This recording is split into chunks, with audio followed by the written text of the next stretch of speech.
What's up, guys? Welcome to Care Coach Lead. This is Andrew Frezza and Melissa Dixon, and today we're going to be talking about if your clients should be squatting below parallel and really how to know whether a client should be squatting below parallel or not.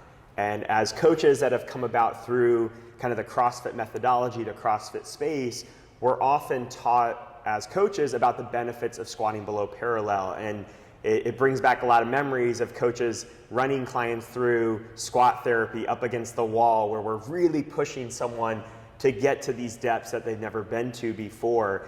And over the years, as we've gotten more tools in the toolbox, specifically having a movement assessment at our fingertips, we've learned that actually maybe not all clients should be squatting below parallel, or at least right now. We still want to keep that as a long-term goal for many of our clients, but through an assessment, we can actually learn whether that client should be squatting below parallel today. I think a lot of coaches put pressure on themselves to have athletes move perfectly in a class. So when they see an athlete who's not, squatting below parallel, it's a negative impact on their coaching or their technician role of, oh, I can't make them get there, and they're not doing the full thing, and it's because of me. But they're not taking a deeper look at what that athlete's range of motion actually is, or they maybe don't have the tools to do that, to put other things in play for those athletes. Yeah, and the tricky thing about CrossFit is that because it's been so closely tied to competition and standards, you do the CrossFit Open or the CrossFit Games, these competitions, the standard to get credit for a rep, to get your RX for the day, is hip crease below the knee, to squat below parallel. So sometimes as coaches, if we're aren't really in tune with the nuances of each athlete, their own capabilities, we can see an athlete squatting above parallel and be like, okay, this person's cheating their reps. They're not holding themselves to a high standard. I tried to help them. I tried to give them a target. I tried to tell them to go lower. They're uncoachable. We start to write this athlete off, and we're going to show you guys that through a movement assessment, you may learn that, oh my God, if I were to push this person to try to do that, I could be putting them at serious risk. So we're going to show you two assessments at the end of this video, an ankle test and a hip flexion test, to be able to actually tell what your athlete is capable of today, so you have a better idea of where you can push them and where not to. Now let's talk about some other things to consider, some other factors to consider. The first one is, why is squat depth even important, right? If someone doesn't want to squat below parallel, why should we care? If that's what they feel good at, why should we care? And the big thing that we take into our coaching is that range of motion is important. Whether you're a high-level athlete or whether you're someone who just wants to live a really long and healthy life, we have to preserve or potentially gain range of motion. If we've lost it, we have to preserve or gain range of motion in order to perform and live at the capability that our bodies want to live at. Yeah, there's clients who will tell you, oh, I have back pain after we did wall balls or front squats or back squats. They'll mention these things on the side. So you're asking yourself, like, is squatting the thing? Is this the right thing for them, or what's going on in there? And those movement assessments are those keys that we have in our gym to really identify that. But without those tools, coaches are often lost of what that next step is for us to get them to the place they need to go. Or is this the right standard for them? Is this what they should be doing today? Should they be squatting, above parallel? Should they be squatting to a target that's higher to keep them away from those things, and how to tell that? Yeah. So with range of motion, we definitely believe it's one of these things that if we don't use it, we lose it. So we want to try to gain it where we can, and we want to try to challenge our athletes to be able to gain it. And then when it comes to gaining range of motion and the approach to do that, the other thing to note is that one of the best ways to gain range of motion is to do the movement you want to gain range of motion in. So if we want our athletes to eventually be able to squat below parallel, then we should do a lot of squats with them where we're challenging their depth. And that's where something like a squat therapy isn't all bad, as long as we know what we're pushing them towards based on their capability. We want to be pushing them 5 to 10% past their capability today, not 50% past their capability today. And that's something that we'll really be able to truly understand with an assessment. Yeah, a lot of times when I see a squat therapy used, it's a med ball or a D ball as a target, which is automatically pushing them below parallel no matter what. And if we have an athlete that needs that type of therapy, we know they're not going to hit that target because they're not hitting it in their air squat, right? So, getting a taller box, getting the med ball up on plates and raising that surface and giving them the target, but maybe that standard is still some degrees well above parallel, and that's still pushing them that 10% extra range of motion that they need. I work with a lot of older athletes, so I always push this as like the farther I can get them into owning that range of motion, the further away from decrepitude I'm making that athlete. So my clients, I take it to heart of, is this going to get them further away from needing that recliner that pops them up to standing or gets them off the toilet without having to make sure that they use the restroom with the handles, So those little feats and those little gains are huge gains for the clients that I work with. Yeah, so let's talk about another big factor to consider is we only want to push range of motion when speed, load, and intensity are not present, okay? The only potential exception to that is loading because we could do a small amount of loading with that, but whenever we have any type of speed or intensity present, those are not the times to push range of motion. We want to push range of motion when it's controlled setting, when it's relatively unloaded, unweighted, maybe just a person's body weight, and that's when we want to challenge it. So speed would be like a squat clean, a squat snatch, a wall ball. Those are not the best times to push range of motion. Those are the best times to only work within the range of motion that that person clearly has ownership over and they've proven to. In intensity, if we're doing a CrossFit WOD, if we're doing a high intensity interval setting, those are not the times to push the depth on someone. Those are the times to utilize the depth they've already mastered, okay? And if they're doing a heavy back squat or a heavy front squat, that might be a case where, again, we want to get them working in a depth that they're comfortable with, and that's where you may want to modify what heavy means for that person, right? We're not just going to keep loading up 300 pounds on the bar and watching them do quarter squats or half squats. Heavy for them that day might be only 50 pounds where they're utilizing the range of motion that they have. So it's all context dependent. Another thing that comes in here is pain level. If we're doing controlled depth squats where we're pushing that range of motion, we're allowed to have a pain level of a 1 or a 2 because it is very controlled, it's unloaded, there's no speed or intensity present. If we're doing something with any of these elements present, that pain level needs to be 0. Because that athlete has adrenaline going, they have all these hormones that are masking the pain. And if they feel any pain in those scenarios, then that means that what they thought was a 1 or 2 might actually be a 4, 5, or 6, but the adrenaline is masking that pain. And they might get home that day or wake up the next day and be like, I did way too much, created way too much inflammation, and maybe set them back weeks or months because of that. So you're allowed to have some pain in a controlled setting with relative unloaded, and then when there's any type of intensity or speed, 0 out of 10 on that pain scale. I like to point out to my athletes who I'm working on gaining range of motion with is that you're likely going to have pain with load, and I'm going to load you in certain scenarios, like a box step up, a weighted box step up in your range of motion. But a lot of these athletes have pain in that pattern that we're trying to correct, or strength balances that are creating that pain. So letting them know how much pain in each, depending on where their movement assessment tells you where that pain is, you're going to come across it in your training setting.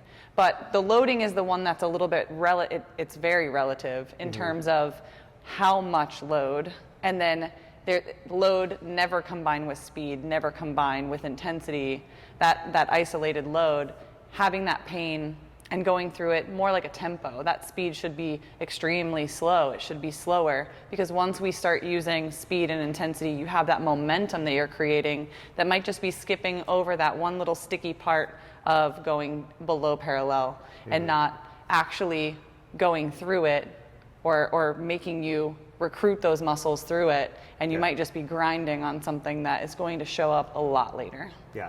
All right, so now we're gonna give you guys the assessments. I'm gonna run Mel through it and show you some examples of what it looks like when someone is kind of failing and might need to make adjustments to their squat, and when they're passing, and we can really push them to squat below parallel. So let's talk about how to use assessments to see whether our clients should squat below parallel or not. So the first one to use is an ankle assessment. The ankles play such a big role in the squat, so if we don't know someone's ankle range of motion, it can really throw off our understanding of their capacity to squat. All right, so we have a little ruler here, laminated, that we use with our clients to measure their ankle range of motion. All right, so we have it lined up 1, 2, 3, 4, 5 inches, etc. Melissa, she's going to do it with shoes on, but typically we'd have her do it with just her socks on or barefoot. And for females, we want them to be able to put their toe on the 4.5 foot mark, their longest toe, and then be able to touch their knee to the rig. And they can bring their other foot in front if they need to, or use the post. Okay, so Melissa is able to touch her knee while her foot stays completely on the floor. The heel should stay down, the entire foot should stay down, and she's able to touch her knee to the post. So she would be considered full in that test. And then I want to ask her, in this position, where do you feel it? I feel it like a stretch down here. You want to stretch? Any pain? Nope. Nope. Okay, so she's pain-free. Let's check the other ankle. Also at the 4.5 inch mark. Boom, she's good, okay? Now, let's say she's an athlete where we put her up to the 2.5 inch mark and she is short. She can't even reach, right? And she's barely getting that knee past, and then we test her even closer. Go ahead and lift your foot up. Go up to the 1 inch mark. And, okay, looks like she's about 1 inch, all right? So if she only has the capacity to get her knee 1 inch past her toe in this very controlled setting where she can drive her entire body weight to get leverage over that knee, then when she goes to squat, she's gonna be forced into this butt back position, okay? She's not gonna get a lot of knees forward, and she's gonna be kind of in this butt back position where her chest has to drop. And it's gonna be very difficult for her to get below parallel in that version of a squat, okay? So understanding that ankle mobility is gonna tell us a lot about her capacity to squat. Something else that can also happen in this is someone can have a right side full, left side not full, or vice versa, have a limitation on one or the other. And that can really add up into a shift in their squat. And a lot of people will see that show up in the hips and that hip shift. But what's really happening is that knee staying back on one side and going forward on the other, creating this imbalance. So a lot of times we're not looking lower than the hips when we're seeing a symptom show up at the hip level. Yeah, one of the things that we'll notice with the ankles, we also do a wrist test as well, is it's so much more important that your ankles and wrists are even more so that they're full. So if you have two ankles that are equally bad at 2.5 inches when they should be at 4.5 inches, you're probably still gonna have a safer squat. Whereas if she has one at 2.5, but then the other one is full, she might actually have more issues as an athlete in her hips and her back because that one was full, even though, in theory, we would want it to be full. But having them even is usually gonna be better for her because it's gonna allow her to have more even balanced squat, which is gonna translate to less hip and back issues. So the other big assessment that we're going to do, and this is going to tell us even more than the ankles, is what we call supine hip flexion. And we're going to test the 3 potential stances that she might use on a squat. So not only is this going to tell us whether she should be squatting below parallel or not, but it's also going to tell us where her preferred stance will likely be in terms of more under the hips, more shoulder width, or maybe a little bit wider squat, which is really individual to each of the athletes that you're going to be working with. So with this one, she's going to lay back. She's going to relax both legs straight. And this is a passive test for her. I'm the one moving her. So I'm just going to kind of like shake her out for a second, make sure that she's relaxed. And then I'm going to drive to start this knee like right up the center of her body, maybe to like her collarbone there, to test a hip width path of her squat. Okay, so I'm trying to bring that knee towards her rib cage, and I'm gonna look back at her other leg to make sure it doesn't do anything funky as I go through. Do you have any pain there? Nope. Good, so she passed there. You could see the knee clearly past the hip crease, so she was able to go below parallel if she was standing in a squat in that. And then I would go a little bit wider, so now my target is towards more of her shoulder. This would be like a shoulder width squat. Good there? Yep. Cool, and then I'm gonna go even a little bit wider. This is gonna be outside shoulder width. Good there? Yeah, just a little inner thigh stretch. Yeah, so she clearly passed those, but what you're gonna see is actually, stay back there, I'm gonna show one more. You're gonna see some athletes that you get here and you're stuck. You're not gonna be able to go any further. And that knee hasn't passed the hip. They might feel a pinch, they might feel pain, or they just might feel a hard stop because everything's so tight there. If you have that athlete, I've had some athletes where all 3 slots fall into that scenario, and this is a client that was trying to squat below parallel in our classes, and then it was this big red flag that we didn't realize until we did this test that they really shouldn't have been squatting below parallel. Another thing you'll see is the reason why we cite this leg is you'll see as you pass, this one will start to come up. Yes. To compensate for that in both hips. Exactly. So one of the common things you'll hear is like a pinch in the front of the hip or just that hard stop. And if they are bad in one of the slots, so I think most commonly we see that first slot, which is more narrow, is the one that might be a little bit more stiff. They might feel the pinching. They might have a few issues there. But if you go to that shoulder width one and they're moving good and it gets all the way knee past the hip, then you're good to go. They just need to squat with a shoulder width stance.